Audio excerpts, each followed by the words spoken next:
31st night, যা নতুন বছরের প্রাক্কালে উদযাপনের রাত হিসেবে পরিচিত। এর ইতিহাস দীর্ঘ এবং বিভিন্ন সংস্কৃতির সঙ্গে জড়িত। এটি মূলত গ্রেগরিয়ান ক্যালেন্ডারের শেষ দিন, 31শে ডিসেম্বর, যখন সারা বিশ্বে মানুষ পুরনো বছরকে বিদায় জানিয়ে নতুন বছরকে স্বাগত জানায়। এর পেছনের ইতিহাসটি বিভিন্ন উৎসব ও ধর্মীয় রীতির মিশ্রণ হিসেবে গড়ে উঠেছে। জ্ঞানচর্চার আজকের ভিডিওতে আমরা জানব 31st নাইটের ইতিহাস এবং 31st নাইট নিয়ে ইসলাম কি বলে এ সম্পর্কে। আপনি যদি আমাদের চ্যানেলে নতুন হয়ে থাকেন তবে আমাদের চ্যানেলটি লাইক, শেয়ার এবং সাবস্ক্রাইব করতে ভুলবেন না। রেগুলার আপডেট পেতে বেল আইকনটি ক্লিক করতে পারেন। ফেসবুক থেকে দেখলে ফলো এবং শেয়ার দিয়ে সাথে থাকুন। তো চলুন ভিডিও শুরু করা যাক।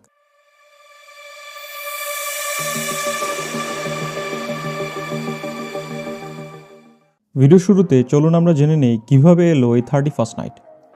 আধুনিক গ্রেগরিয়ান ক্যালেন্ডার ও জুলিয়ান ক্যালেন্ডারের জানুয়ারির 1 তারিখ থেকে শুরু হয় নতুন বছর। তবে খ্রিস্টপূর্ব 2000 অব্দে ইংরেজি নতুন বছর উদযাপনের ধারণাটি আসে। তখন মেসোপটেমীয় সভ্যতার লোকেরা নতুন বছর উদযাপন শুরু করে। তারা তাদের নিজস্ব গণনা বছরের প্রথম দিন নববর্ষ উদযাপন করত। তবে খ্রিস্টপূর্ব 153 সালে রোমে নতুন বছর পালনের প্রচলন শুরু হয়। পরে খ্রিস্টপূর্ব 46 অব্দে সম্রাট জুলিয়াস সিজার নতুন একটি বর্ষপঞ্জিকার প্রচলন করে, যা জুলিয়ান ক্যালেন্ডার নামে পরিচিত। রোমে জুলিয়ান ক্যালেন্ডার অনুযায়ী বছরের প্রথম দিনটি জানুস দেবতার উদ্দেশ্যে উৎসর্গ করা হয়। জানুস হলেন প্রবেশপথ বা সূচনার দেবতা। তার নাম অনুসারেই বছরের প্রথম মাসের নাম জানুয়ারি। এ তো গেল যিশুর জন্মের আগের কথা।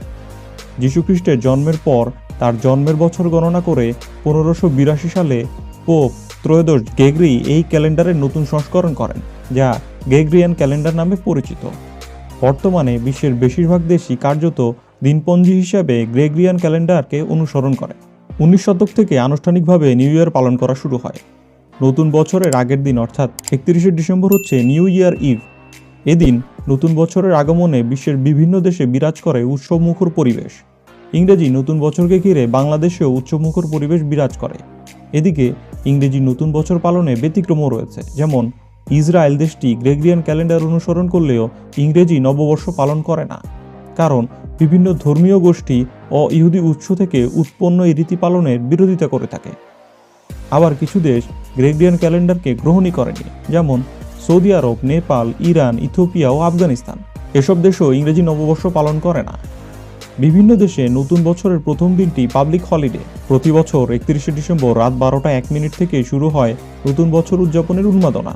আকাশে ছড়িয়ে পড়ে আতশবাজির আলোকছটা। বিশ্বব্যাপী নিউ ইয়ার ডে সর্বজনীন একটি উৎসবে রূপান্তরিত হয়েছে। আমরা আসলে ইংরেজি সাল বা খ্রিস্টাব্দ বলি, সেটা হচ্ছে গ্রেগরিয়ান ক্যালেন্ডার। আমরা এখন যে ইংরেজি বর্ষ পালন করি তা গ্রেগরিয়ান ক্যালেন্ডার অনুযায়ী। এর রয়েছে আবার বিশাল ইতিহাস। গ্রেগরিয়ান আসলে একটি সৌর বছর। এর বর্তমান কাঠামোতে পৌঁছাতে সময় লেগেছে কয়েকশো বছর। নানা পরিবর্তন পরিমার্জনের ফলে আজকের ক্যালেন্ডার তৈরি হয়েছে। ইতিহাস থেকে জানা যায়, মানুষ যেদিন বর্ষ গণনা করতে শিখল সেদিন চাঁদের হিসাবেই শুরু হয় বর্ষ গণনা। সূর্যের হিসাবে বা সৌর গণনার হিসেব আসে অনেক পরে। সৌরবাদ চন্দ্র গণনায় আবার পার্থক্য রয়েছে। সৌর গণনায় ঋতুর সঙ্গে সম্পর্ক থাকে, কিন্তু চন্দ্র গণনায় ঋতুর সঙ্গে কোনো সম্পর্কই থাকে না। বর্ষপঞ্জিকা তৈরির বিষয়টি লক্ষ্য করা গিয়েছিল সুমেরীয় সভ্যতায়। মিশরীয় আবার জ্যোতির্বিজ্ঞান হিসাব নিকাশে ছিল বেশ এগিয়ে। এই মিশরীয় সভ্যতায় পৃথিবীর প্রাচীনতম সৌর ক্যালেন্ডার আবিষ্কার করে বলে ধারণা করা হয়। জ্যোতির্বিজ্ঞানীরা মিশরীয় সেই ক্যালেন্ডার নিয়ে করেছে বিস্তৃত গবেষণা। পরীক্ষা নিরীক্ষা করে তারা এই সিদ্ধান্তে এসেছেন যে খ্রিস্টপূর্ব 4236 অব্দ থেকে ক্যালেন্ডার ব্যবহার শুরু হয়। ইউরোপকে বলা হয় শিল্প, সাহিত্য, জ্ঞান বিজ্ঞানের স্বর্গ। সভ্যতার সব গুরুত্বপূর্ণ আবিষ্কার কিন্তু তারাই করেছে। আর এদিক দিয়ে এগিয়েছিল গ্রিক ও রোমানরা আবার তাদের প্রথম ক্যালেন্ডার লাভ করে গ্রিকদের কাছ থেকে। মজার বিষয়, রোমানদের প্রাচীন ক্যালেন্ডারের মাস কিন্তু 12টি ছিল না, তাদের মাস ছিল 10টি। তাদের বছর ছিল 304 দিনে। আরও মজার ব্যাপার হচ্ছে, শীতের 2 মাস তারা বর্ষ গণনার মধ্যে আনতই না। রোমানরা মার্চ মাস থেকে তাদের বর্ষ গণনা শুরু করত। নববর্ষ উদযাপন করত তারা মার্চ মাসের 1 তারিখ। বছর গণনায় 60 দিন বাদ যাওয়ায় তারা কিন্তু দিন তারিখ বর্ণিত ক্যালেন্ডারের কথা ভাবতই না। রোমের একজন বিখ্যাত সম্রাট রোমুলাস, তিনি ছিলেন রোমের প্রথম সম্রাট। তিনি নাকি আনুমানিক 738 খ্রিস্টাব্দ থেকে রোমান ক্যালেন্ডার চালু করার চেষ্টা করেন। তবে পরবর্তীকালে 10 মাসের সঙ্গে আরও 2 মাস যোগ করেন রোমান সম্রাট নুমা। আর মাস দুটি হচ্ছে জানুয়ারি ও ফেব্রুয়ারি। তিনি জানুয়ারিকে বছরের প্রথম মাস হিসেবে যুক্ত করেন। জানুয়ারি মাস 29 দিনে এবং ফেব্রুয়ারি মাস ধার্য করা হয় 28 দিনে। আরও মজার ব্যাপার হলো এই 12 মাসের বাইরে তিনি মার্সিডানাস নামে অতিরিক্ত একটি মাসেরও প্রবর্তন করেন। মাসটি গণনা করা হতো আবার 22 দিনে। এই অতিরিক্ত মাসটি গণনা করা হতো এক বছর অন্তর ফেব্রুয়ারি মাসের 23 থেকে 24 তারিখের মাঝখানে। নুমা চালু করা মাসের হিসাবে পরিবর্তন করা হয় খ্রিস্টপূর্ব 432 অব্দে। আমরা এখন যে লিপ ইয়ার পালন করি 4 বছর পর পর, তার প্রবর্তক এই রোমানরাই। রোমান সম্রাট জুলিয়াস সিজার রোমে চালু করেন নতুন ক্যালেন্ডার। তিনি মিশরীয় ক্যালেন্ডার নিয়ে আসেন রোমে। জ্যোতির্বিদদের পরামর্শে খ্রিস্টপূর্ব 46 অব্দে সেই বছরের নভেম্বর ও ডিসেম্বর মাসের মাঝখানে 67 দিন এবং ফেব্রুয়ারি মাসের শেষে 23 দিন সহ মোট 90 দিন যুক্ত করে সংস্কার করেন ক্যালেন্ডার। পরবর্তীতে এই ক্যালেন্ডার পরিচিত হয় জুলিয়ান ক্যালেন্ডার নামে। জুলিয়ান ক্যালেন্ডারে মার্চ, মে, কুইন্টিলিস এবং অক্টোবর মাসের দিন সংখ্যা 31 এবং জানুয়ারি ও 16 মাসের সঙ্গে দুদিন যুক্ত করে 31 করা হয়। ফেব্রুয়ারি মাস গণনা হতে থাকে 28 দিনেই। আমরা যাকে এখন লিপ ইয়ার বলি, সেই ফেব্রুয়ারি মাসের প্রতি 4 বছর অন্তর যুক্ত করা হয় একদিন। পরবর্তীতে জুলিয়াস সিজারের নাম অনুসারে প্রাচীন কুইন্টিলিস মাসের নাম বদলে রাখা হয় জুলাই। আরেক বিখ্যাত রোমান সম্রাট ছিলেন অগাস্টাস। তার নাম অনুসারে 16 মাসের নাম পাল্টে করা হয় অগাস্ট। জুলিয়াস সিজারের সংস্কারের ফলে বছরের দিন সংখ্যা দাঁড়ায় 365 দিনে। আমরা যে খ্রিস্ট বহুর বা খ্রিস্টাব্দ বলি, তার সূচনা হয় আরও পরে। খ্রিস্ট ধর্মের প্রবর্তক যীশু খ্রিস্টের জন্মের বছর থেকে গণনা করে ডায়োনিসিয়াম এক্সিউয়াস নামক এক খ্রিস্টান পাদ্রী 532 অব্দ থেকে সূচনা করেন খ্রিস্টাব্দের। 1582 খ্রিস্টাব্দের কথা। রোমে পোপ ত্রয়োদশ গ্রেগরি জ্যোতির্বিদদের পরামর্শে জুলিয়ান ক্যালেন্ডারের সংশোধন করেন। তার নির্দেশে 1582 খ্রিস্টাব্দের অক্টোবর মাস থেকে দেয়া হয় 10 দিন।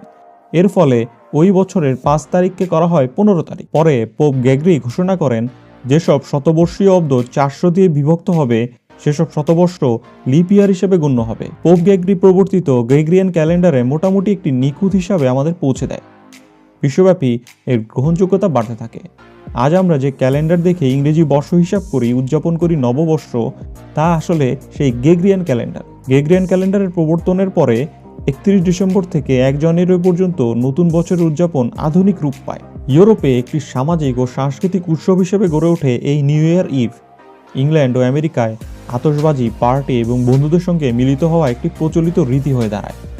এশিয়ার দেশগুলো যেমন জাপান ও চীনে এই দিনটি স্থানীয় ঐতিহ্যের সঙ্গে যুক্ত হয়ে আলাদাভাবে উদযাপিত হয়। বাংলাদেশেও 31st নাইট উদযাপিত হয়। বাংলাদেশে 31st নাইট মূলত ব্রিটিশ উপনিবেশ প্রভাবের অংশ হিসেবে এসেছে। স্বাধীনতার পর ক্রমান্বয়ে এটি শহুরে সংস্কৃতির অংশ হয়ে উঠেছে। বড় শহরগুলোতে আতশবাজি, কনসার্ট এবং পার্টির মাধ্যমে উদযাপন করা হয়। তবে ধর্মীয় এবং সামাজিক কারণে গ্রামাঞ্চলে এটি তেমনভাবে প্রচলিত নয়। এই রাতে নতুন বছরের শুভকামনা জানানো এবং অতীতের ভুল ত্রুটি থেকে শিক্ষা নিয়ে এগিয়ে যাওয়ার প্রতিজ্ঞা করার একটি বৈশ্বিক প্রথা গড়ে উঠেছে। এই রাতে মানুষ বিভিন্ন ধরনের আনন্দ উৎসবের মাধ্যমে সময় কাটায়, যেমন আতশবাজি প্রদর্শন, পার্টি, সঙ্গীতানুষ্ঠান, পরিবারের সঙ্গে সময় কাটানো, প্রার্থনা বা ধ্যান। 31st নাইট শব্দটি মূলত ইংরেজি ভাষা থেকে এসেছে। এখানে 31st মানে 31 তারিখ রাত বোঝায়। এটি একটি বৈশ্বিক সংস্কৃতি হিসেবে বিবেচিত হয় এবং পৃথিবীর বিভিন্ন দেশে ভিন্ন ভিন্ন উপায়ে উদযাপিত হয়। যেহেতু বাংলাদেশ একটি মুসলিম প্রধান দেশ, চলুন আমরা জেনে নেই 31st নাইট নিয়ে ইসলাম কি বলে। ইসলামে 31st নাইট বা নতুন বছরের প্রাক্কালের বিশেষ কোনো উদযাপন সম্পর্কে সরাসরি আলোচনা নেই, কারণ এটি ইসলামের মূল ধর্মীয় উৎসব নয়। কিন্তু ইসলামের দৃষ্টিকোণ থেকে এই ধরনের উদযাপন নিয়ে কিছু বিষয় বিবেচনা করা হয়। ইসলামের উদযাপনের জন্য দুটি বিশেষ দিন নির্ধারিত রয়েছে। এক হচ্ছে ঈদ উল ফিতর, 2 হচ্ছে ঈদ উল আজহা। ইসলাম ধর্মে অন্য ধর্ম বা সংস্কৃতির অন্ধ অনুসরণকে নিরুৎসাহিত করা হয়। রাসূল সাল্লাল্লাহু আলাইহি সাল্লাম বলেছেন, যে ব্যক্তি কোনো সম্প্রদায়ের অনুকরণ করবে সে তাদের মধ্যেই গণ্য হবে। সহিহ আবু দাউদ হাদিস নাম্বার 4031। 31st নাইটের উদযাপন অনেক ক্ষেত্রেই পশ্চিমা সংস্কৃতির একটি প্রভাব, তাই এটি পালন করার আগে সচেতন হওয়া জরুরি। 31st নাইট উদযাপন করতে যেয়ে অনেকেই অতিরিক্ত খরচ, গান বাজনা, নাচ গান এবং মদ্যপানের মতো কার্যকলাপে লিপ্ত হন, যা ইসলামিক মূল্যবোধের পরিপন্থী। এছাড়া আল্লাহ তাআলা বলেছেন, তোমরা অপব্যয় করো না, নিশ্চয়ই অপচয়কারী শয়তানের ভাই। সূরা আল ইসরা আয়াত 27। ইসলামে 31st নাইট উদযাপনের স্পষ্ট অনুমোদন বা নিষেধাজ্ঞা দেয়নি, তবে এর সঙ্গে সংশ্লিষ্ট কার্যক্রম যদি ইসলামের মূলনীতি বিরোধী হয় তবে তা অবশ্যই বর্জনীয়। মুসলিমদের উচিত এমন কোনো কার্যক্রমে লিপ্ত না হওয়া যা তাদের ঈমান ও চরিত্রের জন্য ক্ষতিকর হতে পারে।